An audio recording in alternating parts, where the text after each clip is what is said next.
Have you ever gone to see a scary movie for the second time, and when maybe some big scary moment comes along in the movie, you find that it's not as scary as the first time you saw it? That makes sense, right? You already know what's going to happen. Today, we're going to talk about how we deal with fears in our own life and how when you can see them in advance, they don't seem quite so scary.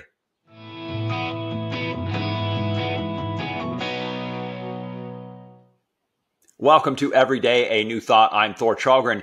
Today we're going to talk about seeing scary movies and how when you see that movie for the second time, it may not be as scary.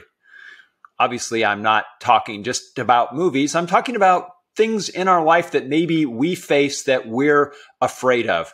You probably have had situations where as you think about something that is in the future, and you think about it, there's something about it that scares you because it's uncertain. You don't know what's going to happen, or you don't know if you'll be able to handle it. Well, I think it's a lot like seeing a scary movie for the second time, because the first time you see it, it's new to you. You don't know what's going to happen, right? But the second time that you see it, those things that maybe cause you to jump out of your seat or that you gasped at, when you see it that second time, you know it's coming. So it doesn't feel quite as bad, does it?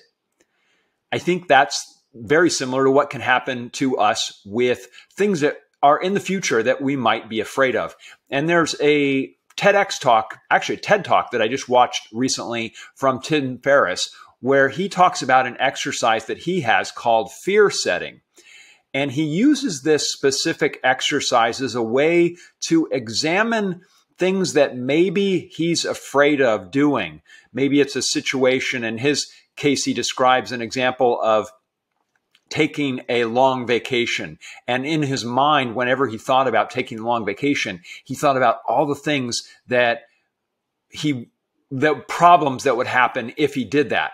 And in his mind, he sort of catastrophized all of these and made them so big that he just said, oh, I'm not going to do it. Well, he has this three-step exercise, and I'm going to briefly describe it here, but I absolutely suggest that you watch that particular TED Talk that Tim Ferriss gave. I'll put it in the description of the show. But here's how he talks about his fear-setting exercise, and it's something he does about once a quarter, where just as important to him as goal setting is looking at the things that he's afraid of, maybe the opportunities in his business or in his life where he hasn't taken action because without really thinking about it, he's developed this fear mindset that keeps him from moving forward. So by doing fear setting, he's actually looking at those. He's going into the movie for the second time, knowing what he's seeing. So here's his goal, his fear setting exercise. So first what he does is he said, you have a piece of paper, and on that first page, you ask the question, what if? And you basically are going to look at all the what ifs of what could happen if this thing that you're thinking about actually happens. And first you're going to define it. You're going to say, 10 to 20 things that might happen if I do this one thing.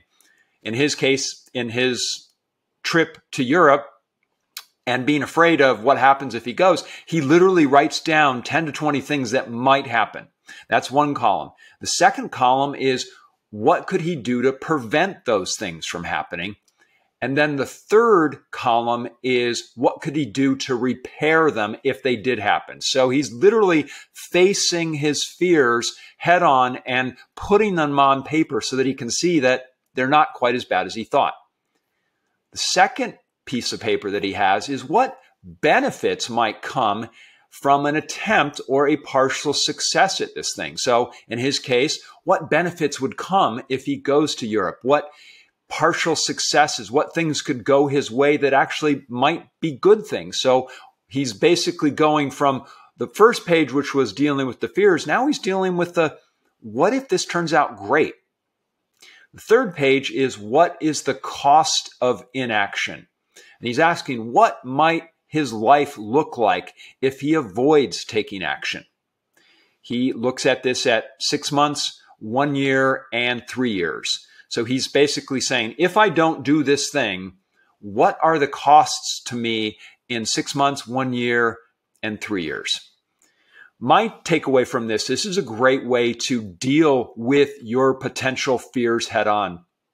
I'll say for me, one of the things that's kind of out on the horizon is wanting to do travel retreats. And as a piece of business, that is kind of scary because there's a lot of unknowns for me and a lot of ways that it could not work out. And of course, that's what my mind thinks of immediately is, what if this doesn't work? But if I do this exercise that Tim Ferriss suggests, I can actually go through each one of those fears and address them and come up with a way to mitigate those challenges. And then I'm also looking at what could go right in this. And also, what happens if I don't do this? What does my life look like? So if there's a challenge that you're dealing with, maybe trying this fear setting exercise could be something that would benefit you. Think of it like a scary movie. Once you've seen it, it's not quite as scary, is it? Thank you so much for watching the show today. I appreciate you being here. If you like this episode, please hit like and subscribe to the show. That way, every day there's a new episode, it'll be in your inbox. Thanks so much for watching. I'll see you tomorrow.